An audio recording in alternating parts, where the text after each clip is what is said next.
Friends, thank you for these questions. I am truly excited and nervous to answer them. So this is really fun. So first question, somebody wrote, I believe in God, but not Jesus rising from the dead. Does this make me a Jew? It makes you a Unitarian is what I'll say. While indeed also Jewish theology does also affirm a belief in God and not a belief in the divinity of Jesus or of Jesus rising from the dead, that's also what Unitarian theology has been about since 1819, so about 200 years. So in 1819, William Ellery Channing, who was a minister in Boston, preached a sermon called Unitarian Christianity, also known as the Baltimore Sermon, because he gave it at an ordination in Baltimore. And this sermon is usually credited with launching Unitarianism in America. And one of the radical things he said in it that got the Unitarians such a bad rap with the Congregational Christians is that they believed that Jesus was the kind of pinnacle example of what humanity can accomplish and the divine that is in all humans, but maybe not more divine than any other human, and kind of iffy on the rising from the dead bit. If you walk around Arlington Street Church, which was William Ellery Channing's church, you see Tiffany stained glass windows depicting the life of Jesus. And if you look at it, you realize what's missing is the death and anything that happened after death. Like no resurrection windows, which are usually, a pretty important part of the Jesus story for most Christians. But even early Unitarians were more interested in Jesus's life and his teachings than his death or potential resurrection. So, these days, there are many, many, many Unitarian Universalists who would say they believe in God, many who say they radically don't, and many who are kind of ambiguous on it. And that's wonderful. And I think believing in God and not particularly believing in the rising from the dead bit of Jesus makes you right in the camp of a Unitarian. So we'll put that one there. It's a different question of, well, what do the Universalists believe? But nobody asked that one. So we'll have to submit that one as a separate one. Okay, the next couple questions are kind of about our All Souls community. First one here. After a year and a half at All Souls, what have you learned about small church ministry? Any surprises, good or bad? It's also a really great question. The thing that continually surprises and moves me is just how incredibly invested everybody is in this community. With 60-something members and about half of that showing up on any given Sunday, I look around and I see all of the incredible ways that community members give back, and that you each give back in so many different ways, and not just through serving on multiple committees, although many of you do, that you give of your willingness to sing, your willingness to be part of service, your willingness to reach out to each other, willingness to show up in a Zoom room during the week and check in on each other. That in a small church, you really get to know each other. And when I started actually and started having conversations with folks, that was the thing I heard over and over again of when I asked, why do you come to All Souls? And more importantly, why have you stayed at All Souls?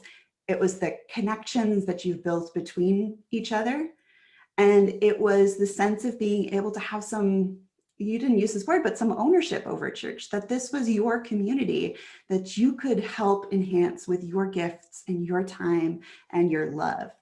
I think that's one of the sweetest gifts of a small church.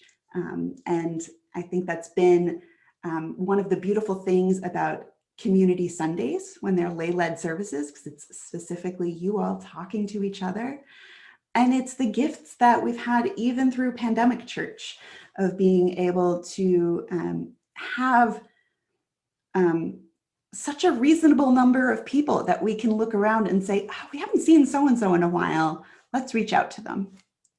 which leads me actually into my next question here. How can we best reach out to the members and friends who do not have or use technology and who we do not see at services? Are you reaching out to them as the minister? I love this question, and this has been the forefront of my mind since March. That, first of all, I was so impressed with how quickly so many of you were willing to learn new technologies that gave you a deer in a headlights look, even just the week before the pandemic started. You so boldly went for it, saying, all right, well, if this is how we're going to be together, we're going to try it. And I'm just really grateful for the ways that we've supported each other in showing up. And there are some core people from this community who have been a part of the church for a long time who don't come to the Zoom things. So the board, as well as a number of the individuals and the staff and I have all been talking about this since March. And we're doing individual outreach. I'm trying to reach out by email or phone to folks every couple of months who I haven't seen. Certainly toward the beginning of the pandemic, checking in and seeing how they would like to be connected.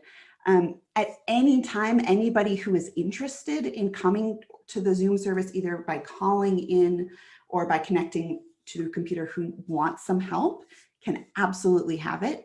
I know Alicia has offered and I've offered, and sometimes it actually comes to light. We have some folks who will come to Zoom, like they know how, they're just, it's not their favorite thing. And that's okay that it's not their favorite thing. I think what's more important is that the community reaches out to itself. And I know that's been happening in some informal ways. You know, we'll be in some committee meeting waiting for something to start, or somebody's name will come up and say, oh, has anybody spoken with so-and-so? How are they doing? And so there's this informal network that no one has forgotten. We're getting checked in on.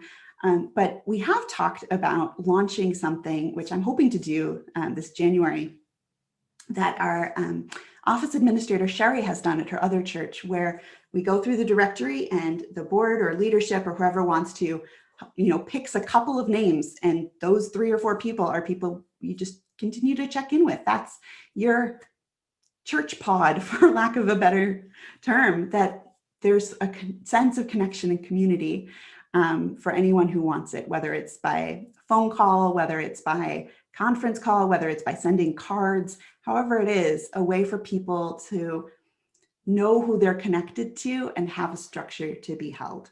So if you are interested in helping with that, and the board is I'm gonna ask them to do it kind of regardless, but if you're interested in helping with that, please let me know, because I think it's really important.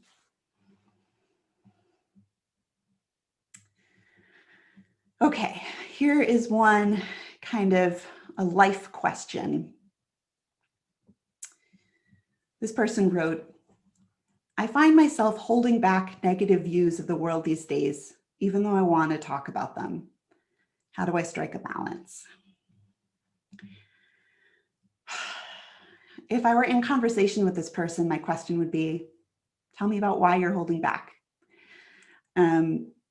If it's because we're worried about what the other person will think or feel, start with some safe people. People who you trust will be able to hold you at what doesn't feel like your best, will be able to hold hearing about things that are hard, and be able to just sit with you in them. Maybe that's within this church community, and maybe it's a friend or a family member. But I don't think it does any of us any good to hold that in and pretend that things are okay that aren't, or that we feel totally confident the world is going onward and upward forever, if we're not. And to be able to name it allows us to not just have to live in it. When we don't name it, it comes out sideways. It comes out in ways that just aren't as healthy. It doesn't actually go away until we name it and look at it. And I think being able to see in the negative and in the fear what the hope and the possibility is. It doesn't take away the concern for how our country or our world is going, or what we think will happen in the future, but it does give us some agency into helping make it better. So find the people who you can start with. Find maybe just a blank piece of paper if you're a writer, or an empty document, and just kind of stream of consciousness it out and name what's hard and name in that what's possible. Start there, see how that feels. And balance might not look like both lists are the same length. Balance looks like being able to name both of those, I think. I'm going to give all of you all a list of these questions afterwards too, because I want to hear what your answers would be. So that's where I'll leave that one. Okay. The next set, I got 3 or 4 questions all related to Judaism. So those will be the last 3. I'll clump them together. For those who don't already know, I'm Jewish. I was raised Jewish, going to Jewish day schools, Jewish studies major in college, started studying to be a rabbi before becoming a Unitarian Universalist minister. So that's the backstory that folks may have heard in the previous year and a half. So the first one is a fun one. What was your favorite childhood church or spiritual tradition? I absolutely loved anything in synagogue that I got to participate in during the service. So kind of like in many UU congregations, there's some standard parts of every single service that are small enough and safe enough that you can let kids do them. So maybe it's like lighting the chalice, or having a grown-up help you light the chalice, or maybe it's, opening a wonder box, which some churches do for their religious education. You give them something to do. And so we got to open the ark. It was a special day. If you were well behaved enough that the ushers asked you, would you like to open the ark today? Yeah. They get to go up and open it in front of everybody. And there were different, leading different songs and stuff like that. Maybe it said something about me that that was my favorite part. I became clergy, right? But that being said, my second favorite was, as soon as it was over, the equivalent of coffee hour. The kids and I would rush to the table, and we all knew better than to eat anything before the rabbi had said a blessing over the food, but we would literally stand there with our hands hovering over the pastries. And the second we heard an amen, you grab as much as you can before your parents see. You just eat it real fast while they're chatting, and then you run around on a sugar high for the rest of the day. So who knows what that also says about me, but those two things.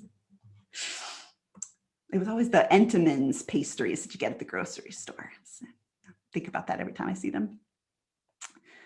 I'm going to answer these 2 questions together as the kind of last 2, because I think they're connected, although they were asked by 2 different people. So one person said, I'm very curious about your pathway from Judaism to Unitarian Universalism. That's one. And then the other one, I'm curious about the answer to too. I don't know what I'm going to say. How would your journey in ministry have been different had you continued in your rabbinical studies? It's like, I want an alternate universe episode of my life to be able to find out the answer to that, but we'll do our best to theorize. So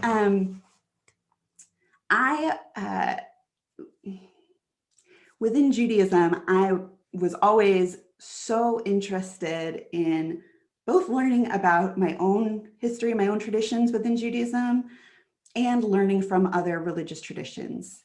I was in a town that was predominantly Irish Catholic, French Canadian Catholic, and so I was always wanting to learn what my friends learned in CCD and their religious education. I wanted to do joint programming between my Jewish day school, my private elementary school, and my friend's Catholic school. And they're like, you come here to get specifically Jewish learning, you get the secular world everywhere else. This is the place where you focus. And so I was always kind of craving this sense of what we have in that we laugh, we cry verse of we come together to make sense of what we find. I wanted to hear from other traditions and learn from them, even while also feeling rooted in my own. I don't know that I could have articulated it that way, but that was always a craving I had. And in 2009, I was living with a housemate who was a member at Arlington Street Church. Her name was Ksenia. We went to college together. She kept inviting me to go to Arlington Street and check it out as a UU congregation. She thought I'd love it. And I was like, yeah, one of these days, but Sunday's like my only day off. I'm going to rest, like, someday. I got finally another invitation in August 2010 or September 2010, which was just a few weeks after I had started Rabbinical School. It was like first week of classes. And the friend said, well, if you wanted to check it out, the first Sunday back in the fall is a great time to do that. We have a water ceremony. People are being welcomed back. And oh, your next door neighbor, Jacob, who's a musician here, who's also Jewish, is going to be blowing the shofar during the service for the high holidays. So like probably the perfect one for you to go check out. So I went and I sat in the back, and I was very polite and on very good behavior and very confused by like the water ceremony. I'm like, did they just make up this ritual? What's happening? Okay, he's blowing the shofar, which is lovely, but it's not how we would have done it in synagogue. Like, what's going on? And I loved it. I loved that I saw that it was this pluralistic, diverse community that was bringing together all of these traditions, that were inventing rituals that met the needs of that community.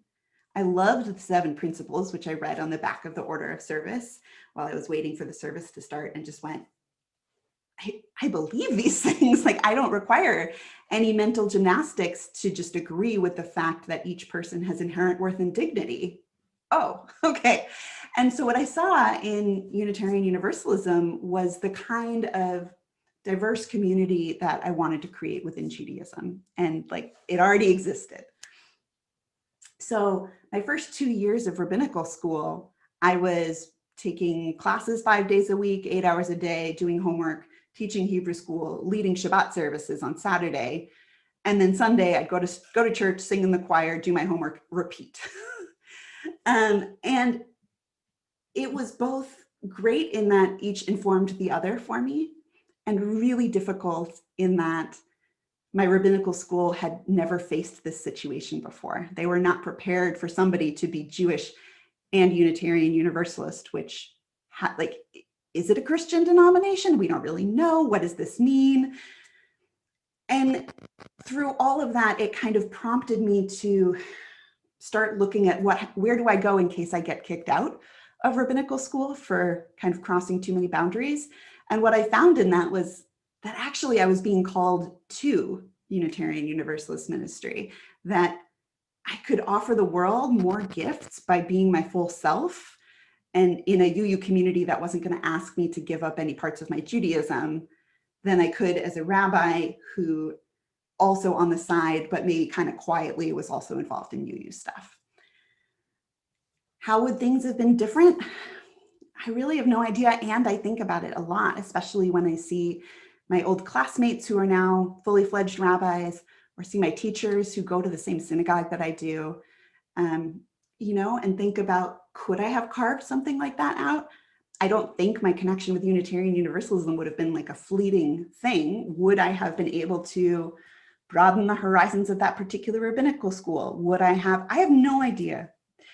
But what I can say in closure for that is it has given me such a great personal practice of sifting through tradition to see what is meaningful to me still within Judaism that I want to bring with me to my practice as a Unitarian Universalist. And sometimes I don't know until I've missed it for a while and go, oh, I need to find a way to bring that back.